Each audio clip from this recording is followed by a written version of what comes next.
और विपक्ष के निवर्तमान नेता जयराम ठाकुर जी, हमारे प्रभारी संजय टंडन जी, लोकप्रिय सांसद यहाँ के सम्माननीय सुरेश कश्यप जी,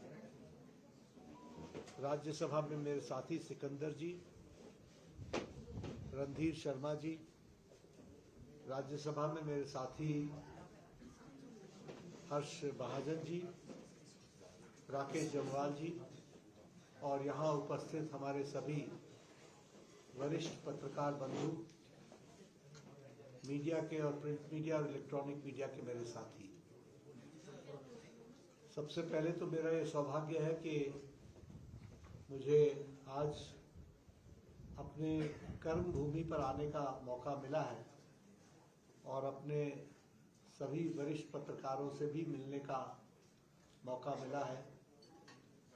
ये पत्रकार वार्ता तो ज़रूर है, लेकिन एक तरीके से पत्रकार मिलन है, क्योंकि मेरा आपसे मुलाकात होना संभव हो पाया है। ये मेरे लिए विशेष खुशी का विषय है। कल मैंने आदरणीय प्रधानमंत्री नरेंद्र मोदी जी के नेतृत्व में चल रही 12 साल से जो लगातार निरंतर प्रधान सेवक के रूप में उनके नेतृत्व में देश की जो उन्होंने सेवा की है, उसके बारे में विस्तृत रूप से चर्चा की थी और उसी को आगे बढ़ाते हुए कल मैंने इस बात की भी चर्चा की थी कि आज़ाद भारत में सबसे लंबे अवधि तक प्रधान सेवक के रूप में सेवा करने का सौभाग्य आदरणीय नरेंद्र मोदी जी को मिला है और मिल रहा है। उन्होंने जवाहरलाल नेहरू जी का भी रिकॉर्ड 4,398 दिन का, उसको तोड़कर वो सबसे लंबे समय तक प्रधानमंत्री के रूप में सेवा कर रहे हैं। मित्रों, जहाँ तक हिमाचल का सवाल है, सबसे पहले तो आपके माध्यम से मैं हिमाचल की जनता को बहुत बहुत कोटि कोटि धन्यवाद देना चाहता हूँ कि उन्होंने बारंबार चुनाव में आदरणीय मोदी जी को अपना आशीर्वाद दिया है। फिर चाहे 2014 का चुनाव हो, 2019 का लोकसभा का चुनाव हो या 2024 का लोकसभा का चुनाव हो, सभी चुनाव में 100% रिजल्ट चारों की चारों लोकसभा सीट्स भारतीय जनता पार्टी को हिमाचल की जनता ने दिया है। मैं अपनी ओर से हिमाचल की जनता को इसके लिए विशेष करके बहुत धन्यवाद देता हूँ, आभार व्यक्त करता हूँ। अभी अभी जो हाल ही में पंचायती राज के चुनाव और इसके साथ साथ नगर निगम के भी चुनाव हुए हैं, उसमें भी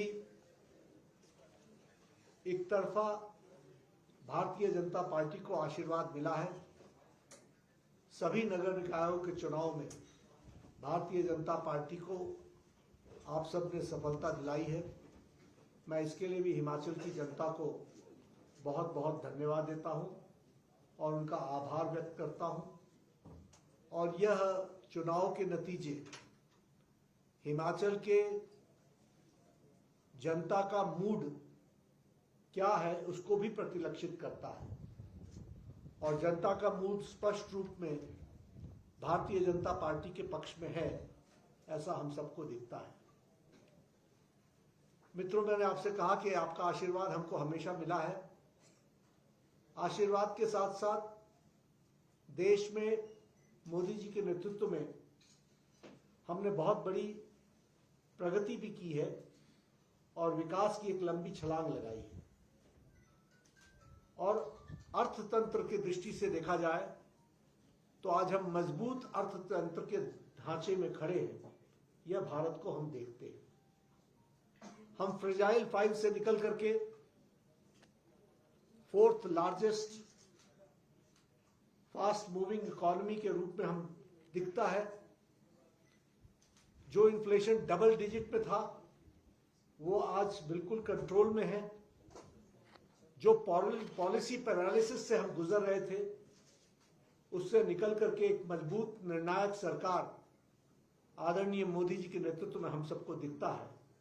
और फास्टेस्ट ग्रोइंग इकोनॉमी के रूप में हमें इंटरनेशनल मॉनेटरी फंड या फिर वर्ल्ड बैंक या फिर और जो हमारे अंतर्राष्ट्रीय इंस्टीट्यूशंस हैं, सब ने भारत को एक मजबूत इकोनॉमी के दृष्टि से देखा है। कोई इसे दी ब्राइट होप के रूप में देखता है, कोई इसे वर्ल्ड स्लो ग्रोथ में दी ओनली होप इंडिया को देखता है। तो इस तरीके से आर्थिक दृष्टि से भी देखा जाए तो भारत ने एक मजबूत अर्थ के संरचना करते हुए अपने आप को एक स्टेबल इकोनॉमी से आगे बढ़ाने का काम किया है। बहुत से फैसले ऐसे हैं जो हमें दुनिया में स्थापित कर रहे हैं, फिर चाहे वो डीबीटी डायरेक्ट बेनिफिट ट्रांसफर का हो।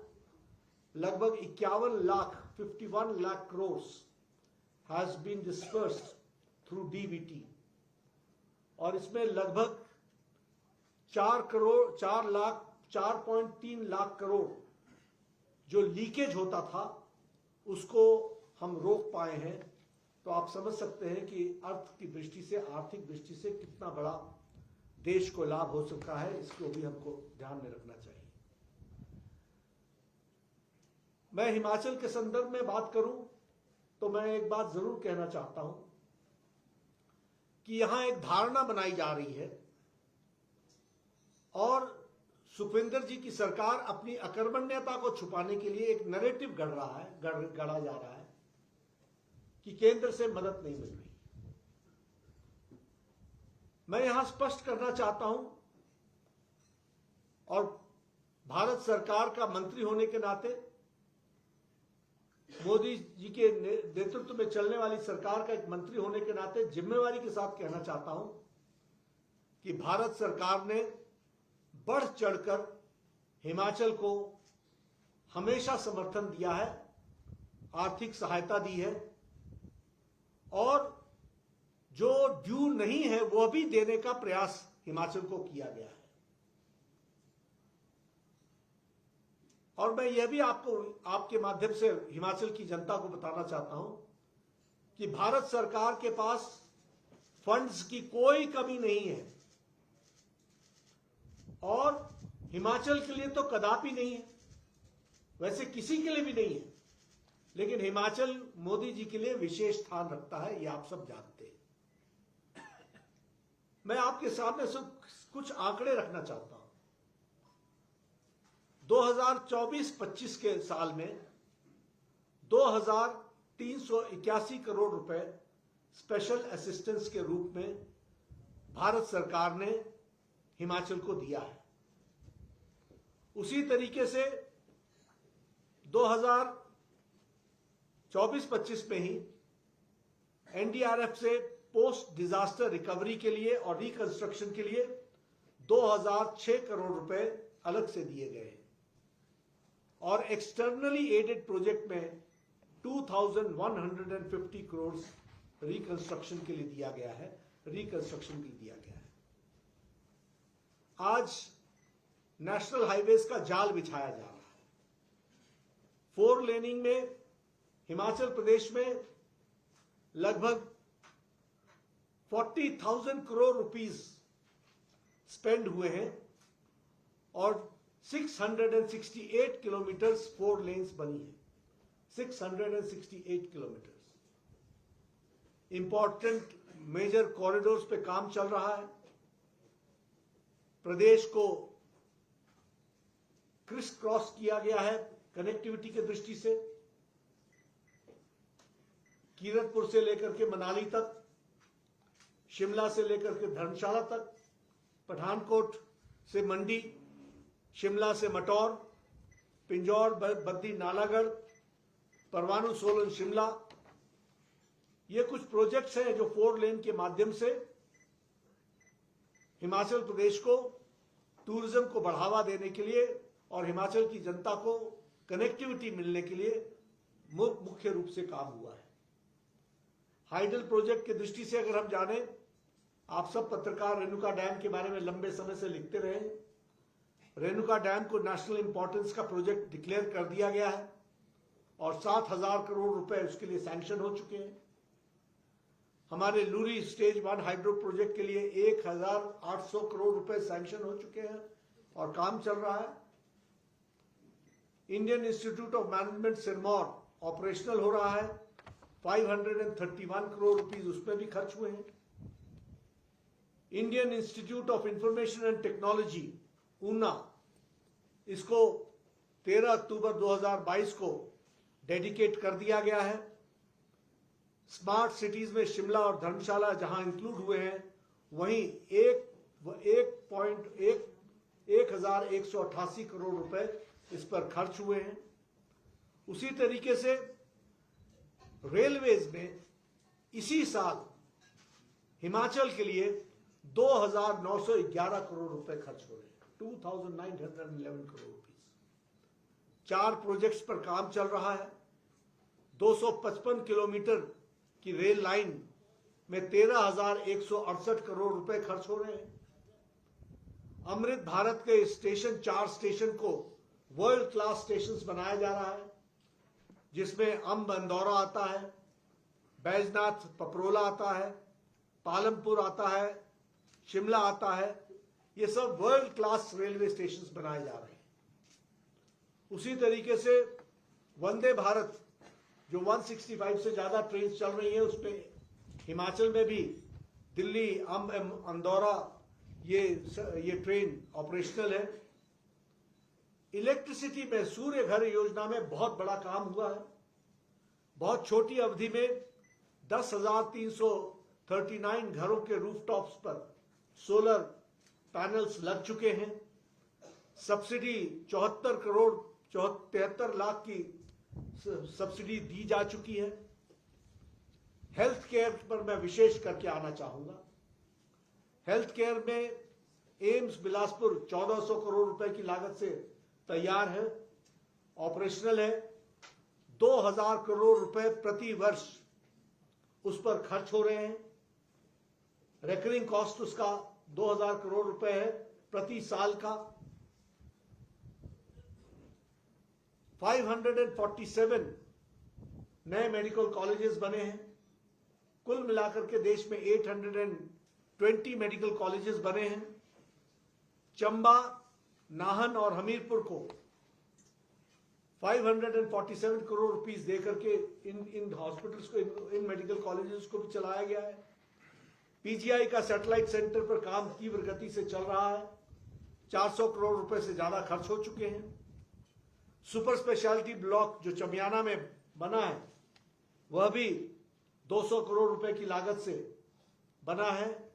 यह दीगर बात है कि मैंने 2012 में शिलान्यास किया था और बनाने में आपने 2026 लगा दिए। अभी तक तो मैं 2 और सुपर स्पेशलिटी ब्लॉक दे चुका होता अगर आप समय पर काम कर रहे होते। आप मतलब हिमाचल की सरकार। एक्सटर्नली एडेड प्रोजेक्ट के बारे में मैं चर्चा करना चाहूंगा। ये बार बार चर्चा करते हैं कि हमको जायका मिला और जापान को धन्यवाद देते हैं। मैं आपके सामने बताना चाहता हूं, 22 मई 2025 को हमारे मुख्यमंत्री मुझसे मिलने दिल्ली आए थे और उन्होंने एक्सटर्नली एडेड प्रोजेक्ट के बारे में मेरे से चर्चा की थी। और 30 जून 2025 को इनको 1,422 करोड़ रुपए का हम लोगों ने जायका से प्लान अप्रूव कराया और इनको भारत सरकार की सहमति से जायका का 1,422 करोड़ रुपए मिला है। उसमें भी मैं एक बात बता दूं कि ये 90% ग्रांट है, 90% भारत सरकार देने वाली है। 90%। इसलिए यहां जो ये दिखाते हैं कि मैं जापान से लाया, ये जापान से नहीं लाया, ये इंटरनेशनल ऑब्लिगेशन है जो जापान और भारत के बीच में करार है, जिसको भारत रिपे करता है, भारत सरकार रिपे करती है। और 90% का ग्रांट हिमाचल प्रदेश को मोदी जी की सरकार ने दिया है। ये हमको ध्यान में रखना चाहिए, जिससे आपका हमीरपुर के मेडिकल कॉलेज को आप स्ट्रेंथन कर रहे हो, नाहन के मेडिकल कॉलेज को स्ट्रेंथन कर रहे हो, मंडी नेरचौक के मेडिकल कॉलेज को स्ट्रेंथन कर रहे हो, टांडा के मेडिकल कॉलेज को स्ट्रेंथन कर रहे हो, चंबा के मेडिकल कॉलेज को स्ट्रेंथन कर रहे हो, और आईजीएमसी को आप स्ट्रेंथन कर रहे हो। ये मैं इसलिए आपको बता रहा हूं कि ये जो तस्वीरें बदल रही हैं, ये बदलना भारत सरकार आदरणीय मोदी जी के आशीर्वाद से हो रहा है। ये ध्यान में रखना चाहिए। और 22 मई को ये मुझसे मिले और 30 जून को इनको जायका का प्रोजेक्ट क्लियर करके दिया गया है। ये हमको ध्यान में रखना चाहिए। उसी तरीके से 3 टेस्ला एमआरआई मशीन्स दे रहे हैं, हाई एनर्जी लिनैक मशीन मंडी और चंबा में दे रहे हैं, कैंसर हॉस्पिटल हमीरपुर में एस्टैब्लिश कर रहे हैं। अब मैं आपको बताना चाहता हूं कि ये जो रोना रोते हैं कि हमें पैसे नहीं मिल रहे, हमें पैसे नहीं मिल रहे, मैं इनकी तस्वीर आपको बताना चाहता हूं। 2021-22 में प्रधानमंत्री Ayushman Bharat health infrastructure mission PM अभीम में इनको हमने 360 करोड़ रुपए दिए हेल्थ के लिए, सिर्फ हेल्थ के लिए। 15 क्रिटिकल ब्लॉक बनने थे, 15 क्रिटिकल ब्लॉक। 2025-26 आ गया, पीएम अभीम क्लोज डाउन हो रहा है, अब बंद होगा, यह स्कीम समाप्त हो रही है। एक भी critical care unit Himachal Pradesh में नहीं बना है। यह है इनके कारनामे। 12 इंटीग्रेटेड पब्लिक हेल्थ लैब्स इनको बनाने के लिए हमने इनको पैसा दिया। अभी तक एक भी लैब बन करके तैयार नहीं हुई है, स्कीम समाप्त होने वाली है। उसी तरीके से 73 प्राइमरी हेल्थ यूनिट्स के ब्लॉक्स बनने थे, 73 अभी तक एक भी ऑपरेशनल नहीं हुआ है। स्कीम 25-26 में समाप्त होने जा रही है। यह है लाल के हाल पालने में नजर आते हैं। यह है इनके कारनामे। 5 साल की स्कीम थी, इनको हमने इसके तहत हेल्थ में ही हमने 360 करोड़ रुपए दिए थे। यह खर्च ही नहीं कर पाया, अब यह पैसा वापस जाएगा। उसी तरीके से 15वें फाइनेंस कमीशन में, 15th फाइनेंस कमीशन में सिर्फ हेल्थ में हमने इनको 521 करोड़ रुपए अप्रूव करके दिए, 521 करोड़। सिर्फ 52% ये खर्च कर पाए। 15 फाइनेंस कमीशन समाप्त हो चुका है, 16 फाइनेंस कमीशन शुरू हो गया है, पैसा लैप्स कर चुका है। सीएजी की रिपोर्ट में लगभग इन्होंने 1 लाख करोड़ रुपए का डेट डेवलप कर लिया है। मैं pharma drug, bulk drug park की बात करना चाहूंगा। जयराम जी मुख्यमंत्री थे, इन्होंने मुझसे बहुत आग्रह किया था। मैं उस समय भारत का स्वास्थ्य मंत्री था और मैंने bulk drug park Himachal Pradesh को दिया था और प्रधानमंत्री मोदी जी के आशीर्वाद से हमको मिला था। यह इसमें 1000 करोड़ रुपए ग्रांट है जो भारत सरकार ने ग्रांट दिया है। 225 करोड़ रुपए हम दे चुके हैं, अभी सिर्फ 102 करोड़ रुपए खर्च हुआ है। यह स्कीम 2025 में इनको एनवायरमेंटल क्लियरेंस के साथ ये शुरू हुई है। 2021-22 में मैंने स्कीम दी, 2025 में ये काम शुरू करते हैं और अभी सिर्फ 102 करोड़ रुपए खर्च कर पाए हैं। लगभग 1500 करोड़ रुपए खर्च होने हैं। तो ये इनका रिकॉर्ड है। इनको हमने मेडिकल डिवाइस पार्क दिया, उस समय भी मैं स्वास्थ्य मंत्री था। फार्मास्यूटिकल्स की तरफ से मेडिकल डिवाइस पार्क दिया गया। जयराम जी ने बहुत आग्रह किया था और उस समय भी इनको हमने 100 करोड़ रुपीस का आउटले दिया था। 10 फरवरी 2022 को यह स्कीम अप्रूव हुई थी और इन्होंने 2024 में 2025 में स्कीम समाप्त होनी थी, तो इन्होंने 2024 में यह स्कीम लौटा दी।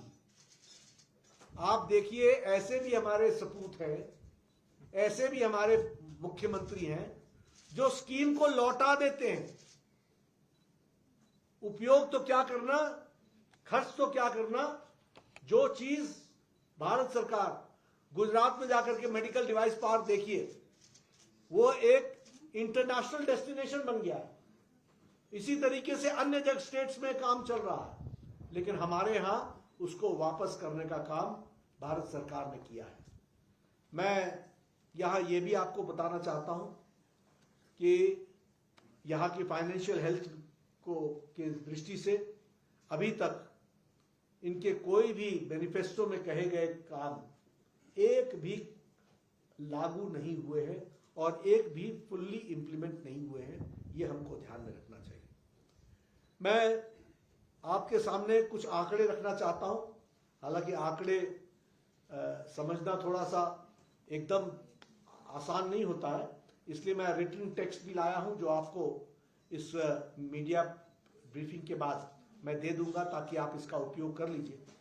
लेकिन 2026-27 का कैपिटल आउटले 3090 करोड़ रुपए का है। यह 70% डिक्रीज है 2025-26 से। यानी आपका कैपिटल आउटले भी 70% एक साल के अंदर डिक्रीज है। और यह डिक्रीज क्यों है? क्योंकि आप एसेट क्रिएशन के लिए जो आपको पैसा दिया गया था, आप एसेट क्रिएट नहीं कर पाए और इसलिए 70% का डिक्रीज है। 88% का पैसा आप सैलरीज, पेंशन्स और कमिटेड लाइबिलिटीज में आप खर्च कर रहे हैं। टोटल डेट जो जयराम जी के समय में 37.7% था ऑफ द जीडीपी, वह आज डेट 41% ऑफ द जीडीपी हो गया है। फिस्कल डेफिसिट देखा जाए तो वह 6.5% बढ़ गया है। जो हमारी सरकार में 3% ऑफ द जीडीपी था, वो 6.5% बढ़ गया है। आप सब लोग से बेहतर कौन जानता होगा कि एमपी और एमएलए लोकल डेवलपमेंट फंड आपके पास कितना आ रहा है और आपको कितना मिला है। ये इसके तो आप ही चश्मदीद गवाह हैं, हमारे एमएलए भाई लोग सब जानते हैं। लेकिन दूसरी ओर ग्रांट्स जो है भारत सरकार की ओर से 9.47 लाख करोड़ रुपीस अर्बन और रूरल बॉडीज को और डिजास्टर मैनेजमेंट के लिए दिया गया है। उसी तरीके से 11,871 करोड़ हिमाचल को central assistance state capital investment के लिए दिया गया है। इसलिए मोदी जी ने कभी भी किसी भी तरीके की कोई भी कमी नहीं छोड़ी है भारत सरकार की तरफ से हिमाचल सरकार को समर्थन देने की। मैंने आपको प्रोजेक्ट वाइज बता दिया कि इनका यूटिलाइजेशन सर्टिफिकेट क्या है और यूटिलाइजेशन क्या दे रहे हैं। और मैं आपको यह भी बता दूं कि डिजास्टर मैनेजमेंट और डिजास्टर के रिकंस्ट्रक्शन का यूटिलाइजेशन सर्टिफिकेट अभी तक नहीं भेजा है।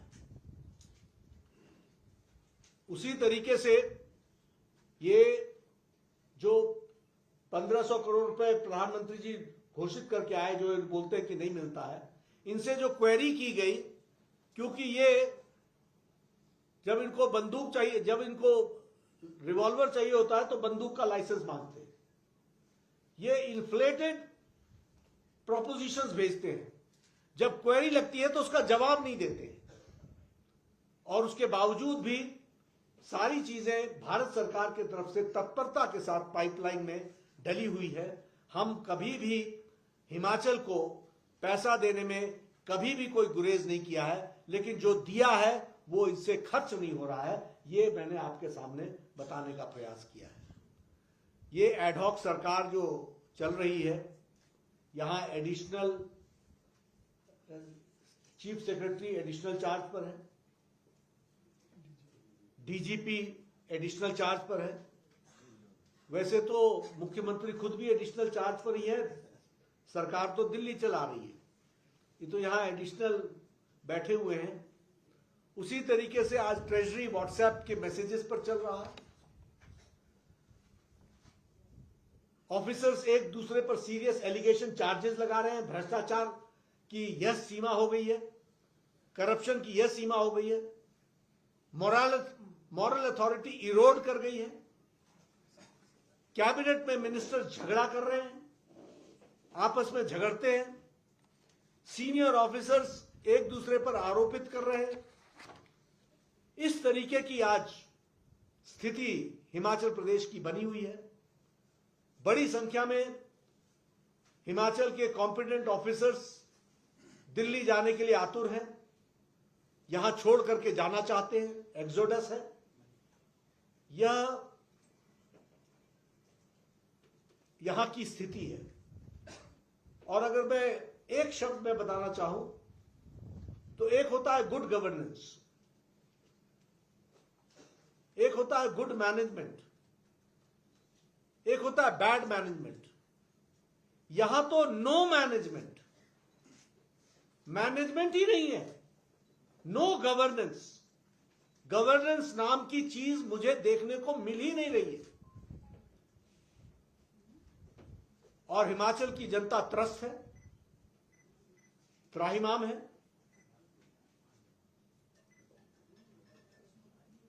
डायरेक्शनलेस गवर्नमेंट है, डिसीजनलेस गवर्नमेंट है। किसी भी तरीके से कोई दृष्टि, विजन नाम की चीज दिखती नहीं है। इस सरकार को लॉक स्टार्ट और बैरल के साथ जाना है। पंचायती राज चुनाव के नतीजों ने इंडिकेशन दे दिया है, लेकिन फिर भी मैं एक बात जरूर कहूंगा कि भारत सरकार की तरफ से और प्रधानमंत्री मोदी जी की तरफ से हिमाचल सरकार को किसी भी तरीके की कमी हम अपनी तरफ से नहीं आने देंगे। लेकिन ये खर्च करने वाले तो बने, ये खर्च तो करें। इनसे खर्च ही नहीं हो रहा है, यूटिलाइजेशन सर्टिफिकेट्स ही नहीं दे पा रहे। तो यह आज की स्थिति है। मैंने कोशिश की है कि कम समय में आपको एक आर्थिक विवरण दे सकूं। मेरा एक रिटन स्टेटमेंट भी है जिसमें मैंने सारी बातें डिटेल में लिखी हैं। ये आपको मिल जाएगा, आप इसका उपयोग कर सकते हैं ताकि आपको अपने प्रेस नोट बनाने में और उसके लिए जो आंकड़ों की सुविधा चाहिए होगी वो मिलेगी। मैं अपनी बात को यही समाप्त करूंगा। धन्यवाद नड्डा जी। अब इसके बाद इंटरेक्शन सेशन है। सब पत्रकार मित्रों का आभार और धन्यवाद। आज ही नड्डा जी उनके टेबल पे चर्चा करने के लिए जाएंगे और बहुत सारे पत्रकारों के बहुत पुराने मित्र हैं वर्तमान में, उनसे निजी बातें भी करेंगे। और इससे पहले कोई प्रश्न अगर हो तो जरूरी आओ।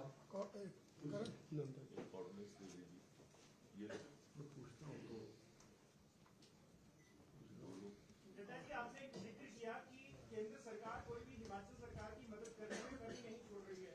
मुख्यमंत्री कहते हैं कि आपके अलग-अलग जो लोग हैं वो दिल्ली जाकर काम रुकवाने का काम करते हैं। आपने हमारी सरकार गिराने का भी प्रयास किया था। क्या कहेंगे के सवाल पर? A bad craftsman blames his tools.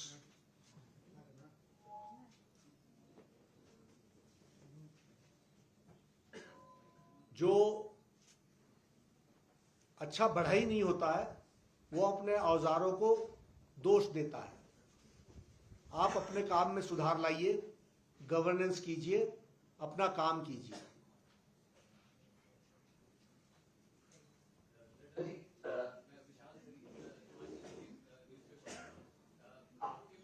और फर्टिलाइजर दोनों डिपार्टमेंट को आप हेड करते हैं।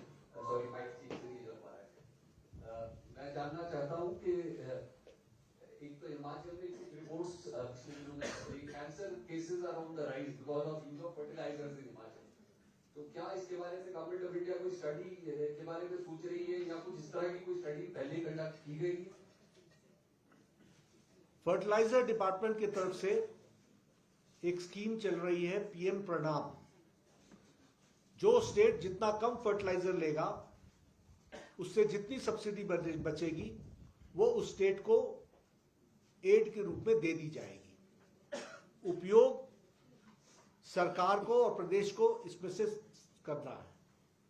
दूसरी बात, नेचुरल फार्मिंग के लिए हम लोगों को प्रोत्साहित कर रहे हैं। तीसरी बात कि हमारी कोशिश है कि हम जो नेचुरल फर्टिलाइजर है उस पर हम ज्यादा से ज्यादा लोगों की डिमांड क्रिएट कर सकें। इन सब चीजों के लिए हम प्रयासरत हैं। स्टेट को आगे बढ़ने की जरूरत है। जैसे हमने कहा पीएम प्रणाम, तो पीएम प्रणाम में स्पष्ट है, आप अपना फर्टिलाइजर का यूटिलाइजेशन घटाइए, जितनी सब्सिडी हम आपको देते थे वो आपको हम दे देंगे, तो आप उसका उपयोग कीजिए। जहां तक कैंसर का सवाल है, मल्टी फैक्टर्स वर्क करते हैं, इसलिए सिर्फ फर्टिलाइजर ही एक विषय नहीं है। बतौर हेल्थ मिनिस्टर मैं ये कह सकता हूं, मेनी फैक्टर्स आर देयर, तो सारे फैक्टर्स पर काम चल रहा है। हेल्थ में हम प्रिवेंशन पर जोर दे रहे हैं, अर्ली डिटेक्शन पर जोर दे रहे हैं, ओवरवेट घटाओ। प्रधानमंत्री मोदी जी ने क्लेरियन कॉल दिया है, 10% तेल अपने खाने में से हटाओ, नमक कम करो, अपना वजन घटाओ। वजन बहुत बड़ा कारण है, ओबेसिटी बहुत बड़ा कारण है। जरा एक्सरसाइज करो, fit India movement, stay fit है। तो ये सारे जो हैं, ये अल्टीमेटली हेल्दी लाइफ को प्रमोट करते हैं, जो अल्टीमेटली कैंसर को रिडक्शन करेंगे। और लैंसेट की रिपोर्ट ये कहती है कि कैंसर हो जाने के बाद डिटेक्ट होने के 30 दिन के अंदर भारत के 90% लोगों का इलाज शुरू हो जाता है, और यह भारत सरकार आयुष्मान भारत में देखती है। तो मैं तो सब तरफ से आपकी चिंता कर रहा हूं। अब आप कैंसर से बचो, इतना आपसे मेरा निवेदन है। सर, मैं राजेश मल्होत्रा हूं किले हिमाचल से। आपने जो बिंदु रखे, इन्हीं में से 2 सवाल हैं।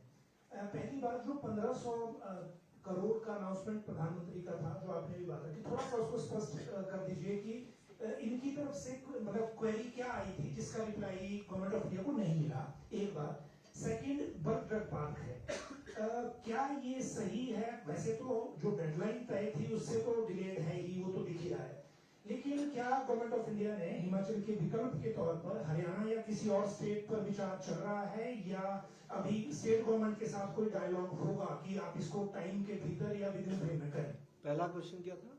पहला सर, 1500 करोड़ की क्वेरी क्या थी? 1500 करोड़ रुपए में इनको जो डिजास्टर में और डिस्ट्रक्शन में जो डिटेल्स देनी थी, वो डिटेल्स नहीं दी गई।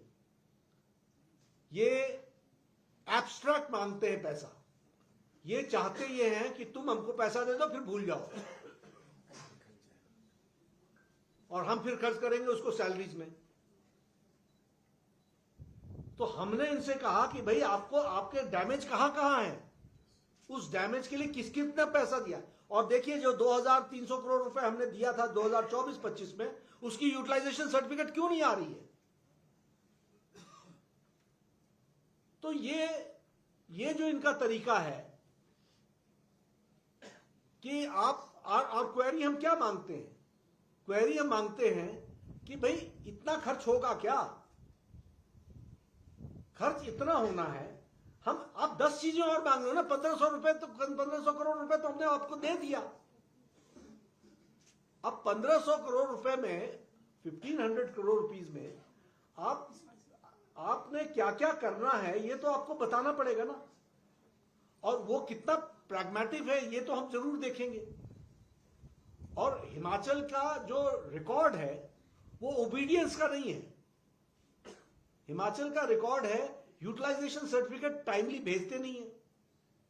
जब भेजते हैं तो वो उसका कोई मतलब नहीं रहता, तब तक प्रोजेक्ट समाप्त हो जाता है। तो ये पहला क्वेरी है। दूसरा, जो आपने दूसरा प्रश्न क्या था? बर्ड ड्रग पार्क हिमाचल से कहीं जाने वाला नहीं है। हम किसी स्टेट को देने वाले नहीं है। हम चाहते हैं कि आपके पास रहे, लेकिन ऐसा मुख्यमंत्री रहे जो लगाए भाई, वापस भेज देने वाला ना रहे। ये लगाओ ना धरती पर। अब मैंने 25-26 से 1 साल बढ़ा दी स्कीम। मैं कितना बढ़ाता चला जाऊंगा? कंप्लीट तो करो। 1,000 करोड़ रुपए खर्च करना है। देखिए, यहां काम छोड़ करके बाकी सब कुछ होता है। कैसे मैं 3 साल के अंदर, कोरोना में भी मैं 3 साल में all India institute of medical sciences Bilaspur बना करके देता हूं, और कैसे आपके नाहन का मेडिकल कॉलेज, सिरमौर का मेडिकल कॉलेज, चंबा का मेडिकल कॉलेज, ये अभी भी कंप्लीट नहीं हुए, जो मैंने 2014 में दिए थे। तो ये बताता है स्टेट गवर्नमेंट की inefficiency. This speaks volume about state governments inefficiency. और ये जो जायका में हम पैसा दे रहे हैं ना, हम एडिशनल नहीं दे रहे हैं। जो 294 में बनना, 290 करोड़ में बनना था, वो इन्फ्लेशन हो गया, उसकी भरपाई कर रहे हैं। कोई नया तीर नहीं मार रहे हैं। तो मेरा ये कहना है कि भाई समय पर काम करो, जागो। दिल्ली को बोलने के बजाय अपने अफसरों से पूछो कि ये पैसा खर्च क्यों नहीं हुआ, क्यों 15th फाइनेंस कमीशन का 52% वापस गया, वाई, हु इज आंसरेबल? आपने किसी को इसके लिए रिस्पॉन्सिबल ठहराया है? गुड मॉर्निंग सर, मैं दीपिका हूँ असर मीडिया हाउस से। मेरा सवाल ये है कि किसी भी देश के विकास के लिए पक्ष और विपक्ष दोनों का मजबूत होना बहुत ज्यादा जरूरी है। आपको क्या लगता है सर कि कांग्रेस सरकार जो हिमाचल में है, कौन सी ऐसी नीति, योजना या कार्यक्रम है जिसकी आप थोड़ी बहुत सराहना करते हो? आपको ऐसा क्या लगता है? मुझे तो इनकी कोई स्कीम ही नहीं दिखती है जिसकी मैं सराहना करूं। कोई स्कीम नहीं है। आप ही बता दीजिए कोई स्कीम इनकी हो तो मैं उस पर टिप्पणी करूं। कोई स्कीम ही नहीं है इनकी। सर आपने कहा इनकी स्कीम है कट मनी, कमीशन, यही इनका मिशन, ये इनकी स्कीम है। ये कैसी सरकार चल रही है जहां अधिकारी एक दूसरे पर भ्रष्टाचार का आरोप लगाते हैं और एक एक्शन नहीं होता।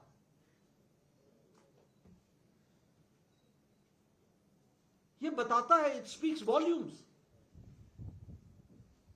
About your performance. शर्म आनी चाहिए। जी Sir, I am Hemant Arif, I have a question on both pharma and pharmaceutical industry. How West Asia crisis has impacted it and what steps are being taken because there are shortage of certain drugs, prices are going high. So on that. ऐसा है, we are very much seized of the matter. The West Asia crisis has an impact world over, but we have strategized ourselves. In due time, we have re-strategized ourselves. हम इस crisis को के रहते हुए भी भारत की जनता को किसी तरीके का प्रभाव न पड़े, इसके लिए हम सक्षम हैं और हमने उसकी तैयारी कर ली है। और इसलिए किसी भी तरीके का इम्पैक्ट फार्मेसी पर, फार्मास्यूटिकल ड्रग्स पर, उसके साथ साथ डिवाइसेस पर, सब पर हम लोगों ने उसका ध्यान रखा हुआ है। फर्टिलाइजर्स में हम माकूल हैं। नॉन स्ट्रेट ऑफ हॉर्मूज से बाहर निकल करके जितने भी देश हैं उनसे हम फर्टिलाइजर्स की तरफ चले हैं। इंडोनेशिया, ऑस्ट्रेलिया, रशिया, चाइना, जो स्ट्रेट ऑफ हॉर्मूज के दायरे में नहीं आते उनसे हम फ्रेश टेंडर्स कर रहे हैं, मतलब फ्रेश उनके साथ कर रहे हैं। और हमारे पास खारिफ सीजन तक के लिए बिल्कुल माकूल फर्टिलाइजर है और हम आगे रबी की तैयारी कर रहे हैं। इसलिए क्राइसिस तो है, लेकिन हमने मान लिया, हम ये भी नहीं पूछते कि ये 15 दिन चलेगा, 1 महीना चलेगा। हम कहते हैं वो जाने, हमारे लोगों को हम तकलीफ नहीं आने देंगे, इसकी हमारी चिंता है। और किसान को कोई इम्पैक्ट नहीं आएगा, इसकी हम चिंता करते हैं। नमस्कार नड्डा जी, आप काफी दिनों के बाद आए और इतनी अच्छी प्रेस कॉन्फ्रेंस, इतने अच्छे एक क्वेश्चन मेरा है और कंसर्न भी है। हिमाचल प्रदेश में जिस तरह से लगातार डिजास्टर हो रहे हैं, क्लाइमेट से रिलेटेड जो इंसिडेंट्स हो रहे हैं, और दूसरा उसके लिए कहीं ना कहीं हम भी दोषी हैं जो कंस्ट्रक्शंस हो रही हैं, जिस तरह के हाईवेज की कटिंग्स हो रही हैं। क्या गवर्नमेंट ऑफ इंडिया प्रपोज करती है कि एक कॉम्प्रिहेंसिव स्टडी हो जाए कि why these incidents are increasing in the Himalayan areas? आपका कंसर्न बहुत जायज है। मैं ऑथेंटिकेट तो नहीं कर सकता हूं क्योंकि मैं अपडेटेड नहीं हूं, लेकिन पिछले डिजास्टर के बाद इस पर कुछ स्टडी होने के लिए गवर्नमेंट ऑफ इंडिया ने कुछ लोगों को लगाया है। वो रिपोर्ट आई है कि नहीं आई है, and not only for Himachal, for Uttarakhand also, दोनों के लिए सम इन्वेस्टिगेशन नहीं कहेंगे, सम स्टडी एनालिसिस ये तो किया जा रहा है, और उसका अपडेट पोजीशन मैं नहीं दे सकूंगा। मेरा नाम शिवा भारद्वाज है और मैं संवाद भारत से हूँ। आपसे सवाल ये है कि हिमाचल प्रदेश में जिस तरह अलग अलग राज्यों की भी बात हो रही है कि रेवेन्यू डेफिसिट ग्रांट को बंद कर दिया गया है, सबसे पहले तो मैं इसका कारण जानना चाहूंगी कि ऐसा केंद्र सरकार ने, और दूसरा सवाल ये, आप कांग्रेस की बात कर रहे हैं कि कांग्रेस में मंत्रियों में आपस में लड़ाई है। अभी हाल में हमने देखा कि कांगड़ा से, जिसे सत्ता का द्वार कहा जाता है, आपके दो पूर्व मंत्री और एक सांसद राकेश पठानिया और डॉक्टर राजीव भारद्वाज ने खुलकर पार्टी के खिलाफ बोला और पार्टी के लोगों के खिलाफ बोला। भाजपा को अनुशासित पार्टी माना जाता है, ऐसे में ऐसे लोगों के खिलाफ भी आप लोग एक्शन लेंगे क्या? पार्टी सजग है और पार्टी हमेशा सजगता के साथ चीजों को देखती है। इन सारी चीजों के पर नजर रखना पार्टी का काम है, वो कर रही है।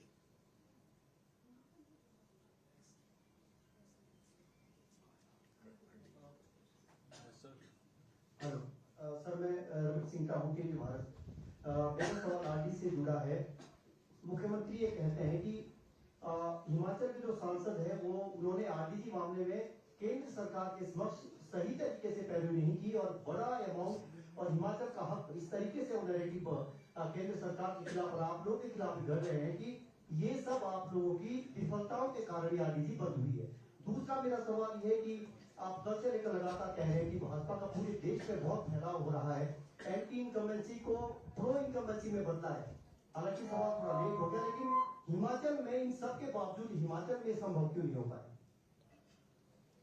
सबसे पहली बात, आपने जो आरडीजी की कही कि हिमाचल के एमपीज नहीं बोल रहे वगैरह वगैरह, मैं जानना चाहता हूं इन मुख्यमंत्री को मालूम नहीं था कि आरडीजी बंद होने वाली है या हो जाएगी? मालूम नहीं था क्या? ये अंधेरे में सरकार चला रहे थे। कोई एकाएक बंद हुआ है क्या? क्या जयराम ठाकुर जी को नहीं मालूम था क्या कि आने वाले समय में RDG is going to stop? क्या ये फाइनेंस कमीशन की रिकमेंडेशन स्पष्ट रूप में आ नहीं गई थी क्या?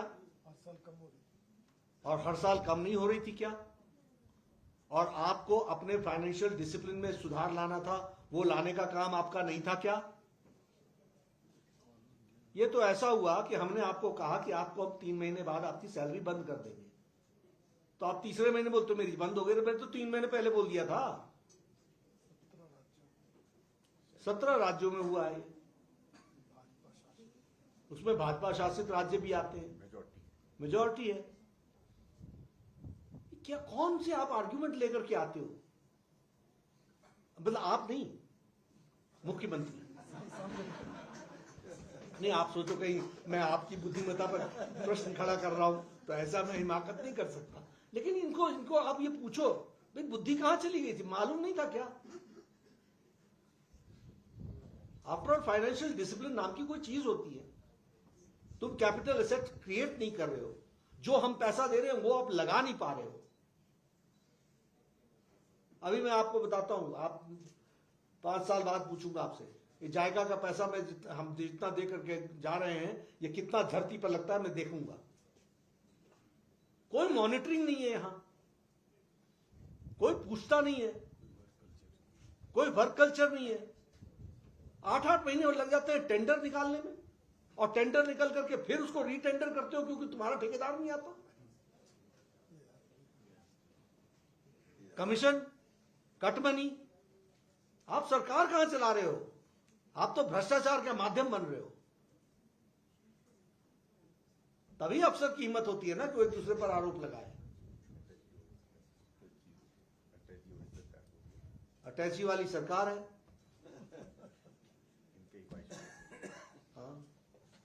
नड्डा जी, मैं रणवीर सिंह, न्यूज 18 से।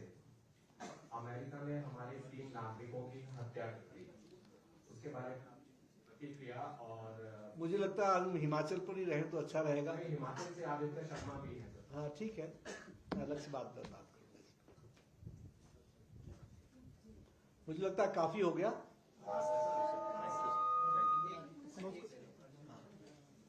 Second last. हाँ अर्चना। So when the Congress government took over reins in Himachal, they reverted to the OPS, old pension scheme. What is the BJP stand on this? BJP stand is very clear, which was there in 2021 election, 22 election. 22 elections में जो था वो हम तो new policy scheme पर जा रहे हैं। सर जिनका हो चुका है अब OPS में रिवर्ट, उनका क्या करेंगे? डिटेल्स को देखेंगे जयराम जी, आप लोग सब लोग मिलकर। नड्डा जी, मेरा सवाल आपसे ये है कि आपने राजनीति हिमाचल से शुरू की, फिर आप केंद्र में गए, अब क्या वापस नड्डा जी हिमाचल आने का ख्याल रखते हैं या? मैं हिमाचली हूँ, लेकिन मैं दिल्ली में काम कर रहा हूँ, वहीं करूंगा। लास्ट क्वेश्चन क्या है? सर मेरा सवाल है, आपने काफी डिटेल में बताया हिमाचल की फाइनेंशियल स्थिति क्या है, तो आप जानते हैं कि हिमाचल में 1 लाख करोड़ से ज्यादा का कर्ज हो गया, तो क्या इस स्थिति से हिमाचल को बाहर निकालने के लिए केंद्र सरकार हिमाचल को कोई स्पेशल पैकेज देगी, जैसे हिमाचल गवर्नमेंट बात मांग करती है, या आप भी हिमाचली आप इस तरह से कोई बात केंद्र सरकार के सामने रखी है कि हिमाचल को स्पेशल पैकेज दिया जाए ताकि इस खस्ता हाल से बाहर निकला जाए, क्योंकि आज ग्राउंड पे कोई काम नहीं हो रहा है, सिर्फ वेतन भत्ते देने का। ज्ञान जी, पैकेज नाम की कोई चीज नहीं होती, हैंड होल्डिंग होती है। हम आपका हैंड होल्डिंग करते हैं, ठीक है, आप फाइनेंशियल प्रॉब्लम में आ गए, हम आपको ये ग्रांट देते हैं, आपको ये डिसिप्लिन लाना पड़ेगा। तो इस तरीके से स्कीम्स डेवलप होती हैं। आपको हम इंफ्रास्ट्रक्चर में इतना पैसा देते हैं, आपको इस मोड में इसको खर्च करना पड़ेगा। तो इस तरीके से हैंड होल्डिंग होती है। उस हैंड होल्डिंग के लिए finance department government of India Modi ji के नेतृत्व में सदा तैयार है। लेकिन आपका तरीका क्या है? पैसे दे दो, पूछो मत। पैसे दे दो, पूछो मत। ऐसे तो कैसे चलेगा? तो हम तैयार हैं, हम हैंड होल्डिंग के लिए तैयार हैं, लेकिन आपको पैकेज के नाम पर हम दे दें और फिर तुम उड़ाओ मस्ती और फिर आ जाओ कि हमारे को फिर से चाहिए, तो ये नहीं चलेगा। थैंक यू भाई, thank you Nadda ji, doctor Binder ji and Jairam Thakur ji. सब लोगों की भोजन की व्यवस्था भी